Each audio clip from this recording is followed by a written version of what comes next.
एक वैष्णव को, एक हरि भक्त को प्रभु के नामाश्रय के अतिरिक्त किसी विधि का, किसी शास्त्रोक्त विधि का अनुसरण करने की कोई आवश्यकता नहीं। भगवान का नाम सब मंगलों का मूल है। सब मंगल भगवान के नाम में ही है। समस्त श्रुतियों का जो सार स्वरूप सिद्धांत है वो यही है, हरि का भजन। अपनी निष्ठा वज्र की भांति सुदृढ़ करके केवल एक ही सिद्धांत में रखिए। मन क्रम वचन कहो नित टेरे, श्री हरिवंश प्राण धन मेरे। व्यास जी ने तो बहुत फटकारा।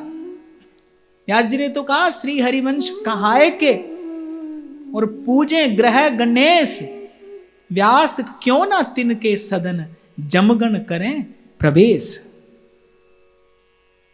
श्री जी के चरण मिले हैं, राधा वल्लभ लाल मिले हैं। ध्रुवदास जी ने पूर्व भी कहा कि वृंदावन में वास कर और तिथि विधि आने मान, भजन तहां कैसे रहे खोयो अपने पान। तहां न लगन ग्रहण के वेद, तहां कुदिन दिन कछु नहीं, तहां नहीं मान अपमान, तहां नहीं भ्रम कपट सयान, स्नान क्रिया जप तप नहीं।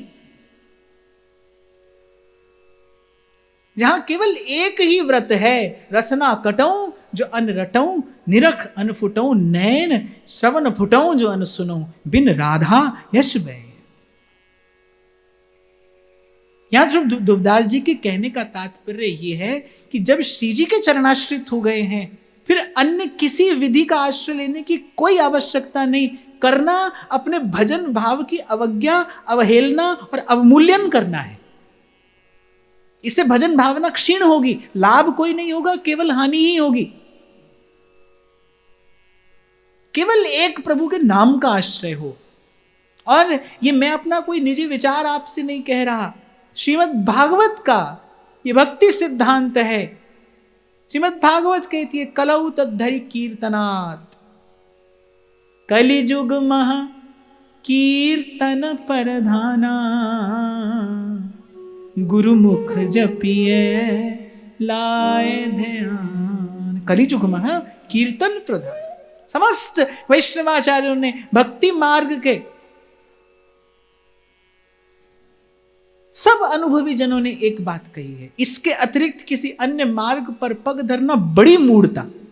आगे कहेंगे ध्रुवदास जी, बड़ी मूढ़ता गही जी है, लई लोक की लाज। आप लोग कहते हैं ना भाई क्या करें, समाज में रहते हैं, ये करना पड़ता है, वो करना पड़ता है। इस करने पड़ते को ध्रुवदास जी क्या कह रहे हैं, बड़ी मूढ़ता गही जी है, लही लोक की लाज।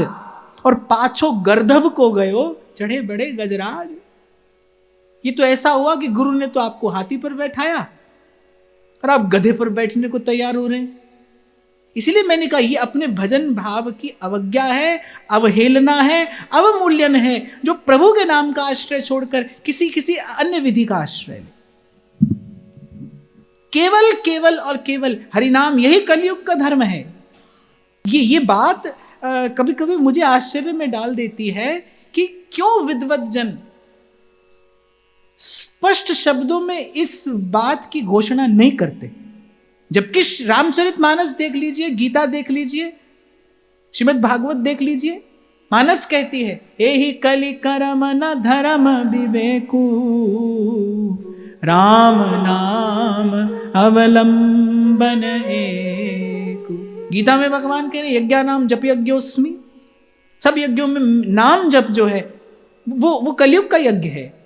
और श्रीमद् भागवत तो स्पष्ट उद्घोषणा करती कलौ केशव कीर्तनात्, कलौ तद्धरि कीर्तनात्। आज तक भी जहां जहां श्रीमद् भागवत की कथा होती है तो अंत में त्रुटि के मार्जन के लिए हरि नाम का ही तो उच्चारण कराया जाता है।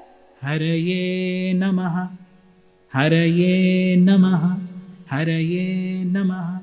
भाई जो भी पूजा पाठ में कहने सुनने में हमसे भूल हो गई हो, हरि नाम से उसका मार्जन हो जाए।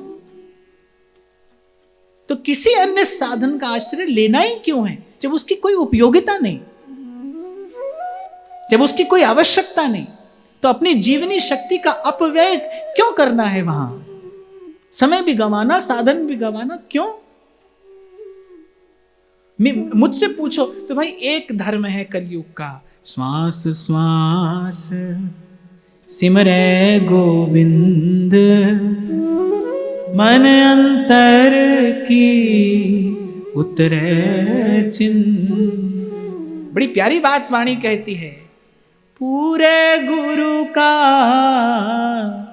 सुन उपदेश, पूरे गुरु का सुन उपदेश, पार ब्रह्म निकट कर पेख, श्वास श्वास सिमरे गोविंद, मन अंतर की उतरे चिन्ह।